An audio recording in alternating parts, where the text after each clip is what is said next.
guess I'm ready. My big question was, how can we stop prescription drug abuse in younger teens? And this process all started with my best friend Jacob. This video is kind of an interview of me, Michael, and Jacob. And I warn you guys, like, he's different, Jacob is. And it is a very kind of an emotional video of me and my friends expressing how we feel and everything that's happened to him. And this person was the reason why I wanted to stop prescription drug abuse in younger teens. So let's do this.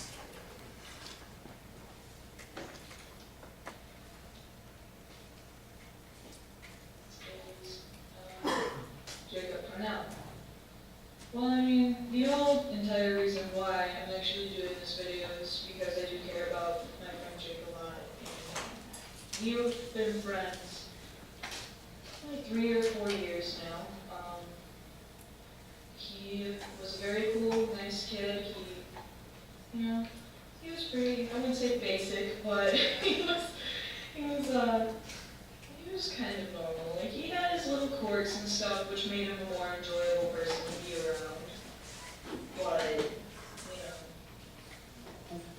he went to a party one night. We had a mini falling out, and I wasn't sure what he was doing, but I later heard about it. I heard he was taking some type of drug at a party. And since Jake's, he has his quirks and stuff, who knows if there was something a little bit off with him. I love you, Jake. I'm sorry. But, it brings the question of, like, did prescription drugs, like, actually affect his brain in some way later? Like, did the drugs that he took have a weird chemical imbalance in his brain that brought him to the point where he is today? And I still stand by him. He's still one of my closest friends. It's hard, though. It's very heartbreaking to see someone who you're very close to go through an extremely traumatic experience. Coping with that has been interesting for me. Like, sometimes I wouldn't know, should I distance myself for a bit, or should I still be hanging around him? Should I make sure he has someone to be with, company? And it was just difficult sometimes.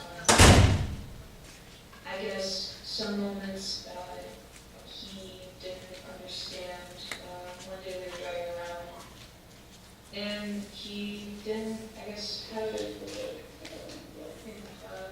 He didn't really, I couldn't understand what he was necessarily talking about, I guess. Like, I was just thinking, oh, it's just Jake being Jake, but I could see the progression of it going up a mountain, basically. First he was just being weird and stuff, and then it just started escalating.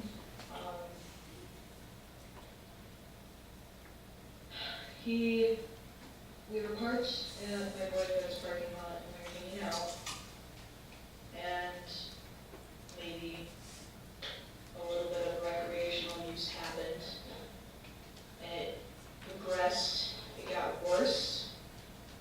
As I was talking to him, he didn't know who I was, I feel like, or he didn't know where we were,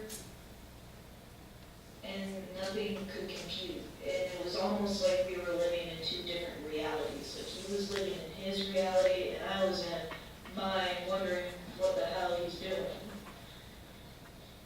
And so I got very upset, very scared, and I called his mom, and she took him in and everything, and I helped him for a walk, or helped him walk to her car and everything, and that was very difficult too. Just letting go of him and everything, and I could tell in his eyes that he was scared. He didn't know what was going on, and this was even long after the actual psychosis began. It's still, I feel like it comes in waves. There's moments where he is completely okay, and he's my best friend again, he's normal. And then there's moments where he goes a little bit off, but I know he's still my best friend. I still love him. He's just a little different for a moment. But it is it is still difficult to see someone you care about this. And like I said, this is the entire reason why I want to do this. From a standpoint of how I've seen it affect Jacob's life, I feel like Jacob has a harder time with other people now, as far as talking to him and stuff like that, because I think a lot of people think, he's kind of out there, and sometimes he is kind of out there in a lot of his thinking, and sometimes it really doesn't make a whole lot of sense. You have to kind of see through what he's actually trying to get at. You have to really think about what he might mean by what he says. And it's hard sometimes to talk to him about stuff, just because he doesn't just come out and say what he thinks anymore. He beats around the bush to get to where he's trying to make a point, and it makes conversation hard. And I think a lot of his personal relationships have suffered because of that, because people have a hard time talking to him. I mean, I think that that's what started it, but I think that my mind just took a whole different turn when it started. Like, I think that it just sort of went in its own direction. Like, what happened was it took all of my subconscious thoughts that I acquired through 19 years of living, 18, however old I was at the time, and just put it into a story or experience that my mind played out, and I was living through it. And every single person I talked to, every single thing that I did was like an experience from my mind. It was like my mind could create things that people would say, things that people would do. And I had the grasp on reality, but at the same time, it wasn't the reality that I wanted. So you were like living your own reality? Yeah, I was living my own. I was living in my own world.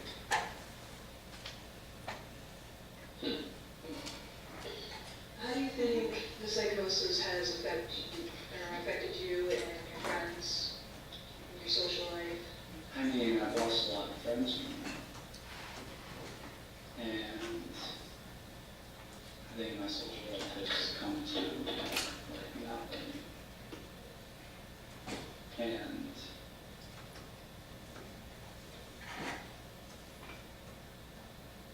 I don't know, it's hard to sort of think about. Do you think that I'm definitely not as sharp as I was. I mean, before I thought that I figured out a way to use electroconductive therapy to He's a little out there. as a map to try and solve some problem. Now I think of what I want for dinner. Alright, thanks for bearing me through that very long video. But yeah, this was like the entire reason why I did do it was because of my best friend Jake. I do care about him a lot. And, thinking that, I thought, how could I make a difference and how I could give back to the community? Last year, I did a BPA video with me and my friends against prescription drug abuse. And I thought, I could show that to a group of kids. And this is the video that we actually did. There's just one more video that I want you guys to watch.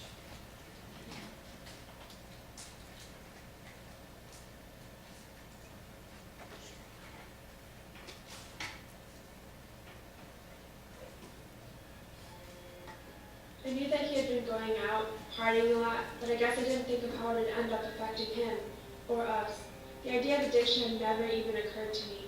He just wasn't that type. Every day, though, I could see he was sliding further and further down, and there was nothing I could do to stop it. We'd been friends since early grade school. He had always been the better one of us. He got better grades, was more involved, and he was in every social group there was. He had and somehow he had been the one to end up throwing it all away. I never found out for sure what he was hooked on, but I heard that it was some sort of prescription. Of course I tried to talk him out of whatever he was doing, but he just wouldn't listen. It was like what I said wasn't important, and that I didn't even exist anymore. We were close, super close. I loved him. It wasn't like physical, it was just this love. I cared about him in ways I would never be able to explain to anyone. It was just there. When we started off partying and going out, I started to lose him completely, and I didn't know what to do. And I never figured out what to do. And to this day, I still wish I could have helped him. I'm not even sure when I first noticed the change. He was growing up and was busy, a typical teenager, always out with friends or at work. We didn't get the same quality time for me to notice how different he was becoming. I was really proud of him. Becoming an adult was a difficult transition, but he was handling it really well. I asked him what was going on. This wasn't like him. I wondered if something was wrong and if there was any way I could help. But the more I tried to help, the further and further he pushed me away.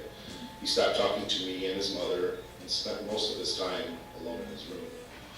He lost his job, stopped spending time with his old friends. He would leave with no explanation of where he was going and would come back late at night or sometimes not even till the next morning. I tried to stop him, but he would always threaten back that he would just leave. He'd be 18 soon, and I couldn't stop him then. I didn't know where he would go, but I knew that he meant it when he said that. By the time that we found out we had been right, it was too late. He was addicted. It all started about 2 years ago. I was playing football with my family, and my older cousin tackled me, and I ended up in the hospital. I had a broken leg, and to help me deal with the pain, they prescribed me with Vicodin. Eventually, I didn't have any more pain, but still had pills left. One of my friends mentioned he'd buy some off me, and for a decent amount of money, too. I sold him the rest of my prescription. And the next month, when I got the refill, I decided I'd try some out myself. My friend would go on and on about how great he felt after he had taken a few.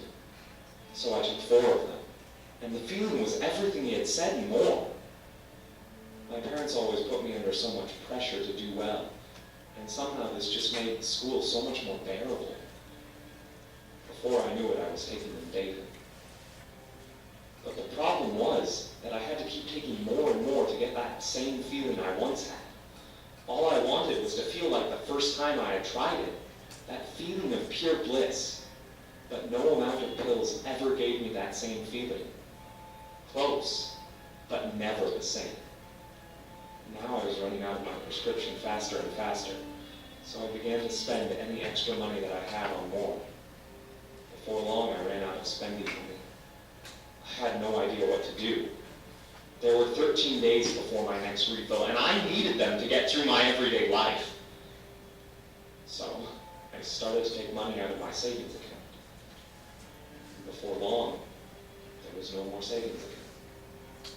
I sold anything I could to get more. It was so easy, I could get them from people at school, and as long as I was careful, I could take them in the middle of class if I was feeling low. It's been 10 months, and I haven't been sober more than a week. It's getting harder and harder to live when I don't have the pills to help me through the day. I have no money, and my parents can't trust me any longer. I pawned my grandmother's ring to buy these last ones. I decided I can't go on anymore. So I'm swallowing all of these so I don't have to go on.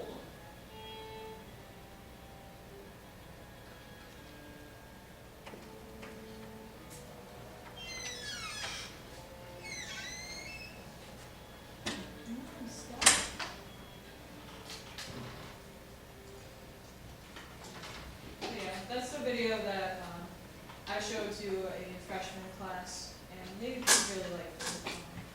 We spent many editing hours and teamwork working on that video. It was one of the proudest videos that we've made together as a group. And between late last-minute calls and set designs and arguments, in the end, we were very proud that that video became a reality for us. While I showed the video to the class, I afterwards told them ways that they could keep their prescription drugs safe from others. lock, clean up your medication, educate the people around you, dispose of them properly, and count your medications are like very good ways to make sure that you can stop abuse from happening.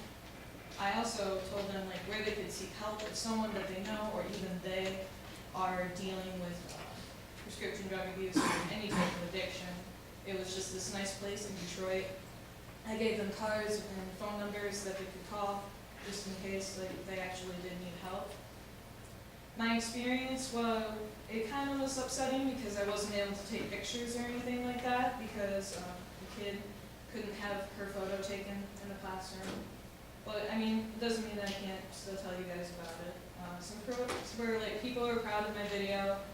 Kids were very respectful during the presentation, and they said they appreciated what I was doing. Again, the cons was I wasn't able to take many pictures of it. I was very pressed on time because, you know, they had a lot of things that they needed to get done, so I felt like I was a little bit rushed to do the video. And every time I kind of asked questions, a lot of them just kind of like stared at me all awkwardly and like, oh, I don't know what to say. But otherwise, it went over pretty well.